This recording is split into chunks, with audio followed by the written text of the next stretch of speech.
पुत्रदा एकादशी का महत्व। श्री युधिष्ठिर कहने लगे कि हे भगवान, मैंने श्रावण माह के कृष्ण पक्ष की कामिका एकादशी का सविस्तार वर्णन सुना।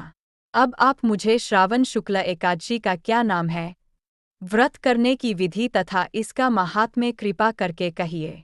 मधुसूदन कहने लगे कि इस एकादशी का नाम पुत्रदा एकादशी है। इस एकादशी को पवित्रा एकादशी भी कहा जाता है। पुत्रदा एकादशी व्रत करने वाले व्यक्ति को पूजा के बाद श्रावण पुत्रदा एकादशी व्रत की कथा जरूर सुननी चाहिए। ऐसा करने से व्रत पूर्ण होता है। पुत्रदा एकादशी व्रत कथा। द्वापर युग के आरंभ में महिष्मती नाम की एक नगरी थी, जिसमें महीजित नाम का राजा राज्य करता था। लेकिन पुत्रहीन होने के कारण राजा को राज्य सुखदायक नहीं लगता था।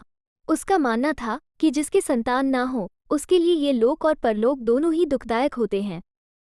पुत्र सुख की प्राप्ति के लिए राजा ने अनेक उपाय किए, परंतु राजा को पुत्र की प्राप्ति नहीं हुई। उसका मानना था कि जिसके संतान ना हो, उसके लिए ये लोक और परलोक दोनों ही दुखदायक होते हैं। पुत्र सुख की प्राप्ति के लिए राजा ने अनेक उपाय किए, परंतु राजा को पुत्र की प्राप्ति नहीं हुई। वृद्धावस्था आती देखकर राजा ने प्रजा के प्रतिनिधियों को बुलाया और कहा, हे प्रजाजनों, मेरे खजाने में अन्याय से उपार्जन किया हुआ धन नहीं है। न मैंने कभी देवताओं तथा ब्राह्मणों का धन छीना है।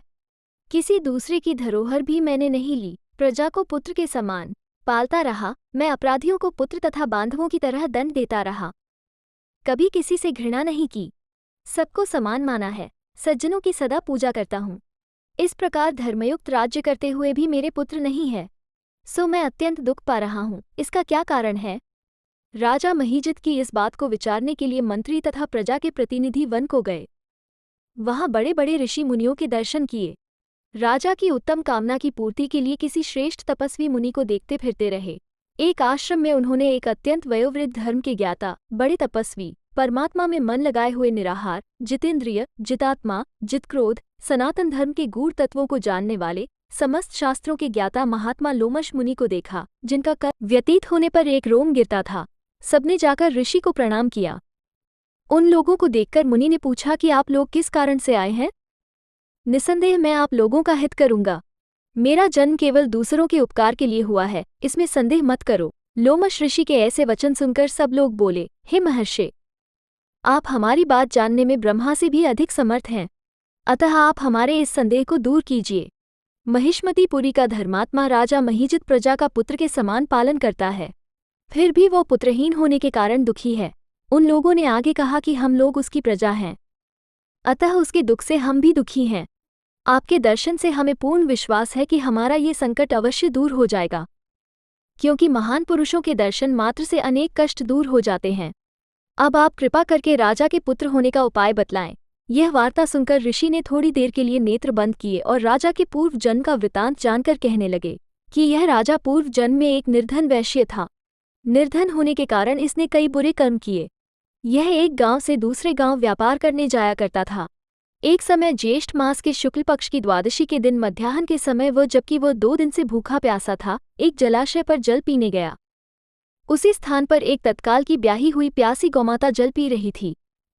राजा ने उस प्यासी गाय को जल पीते हुए हटा दिया और स्वयं जल पीने लगा, इसीलिए राजा को ये दुख सहना पड़ा। एकादशी के दिन भूखा रहने से वो इस जन्म में राजा बना और प्यासी गौमाता को जल पीते हुए हटाने के कारण पुत्र वियोग का दुख सहना पड़ रहा है।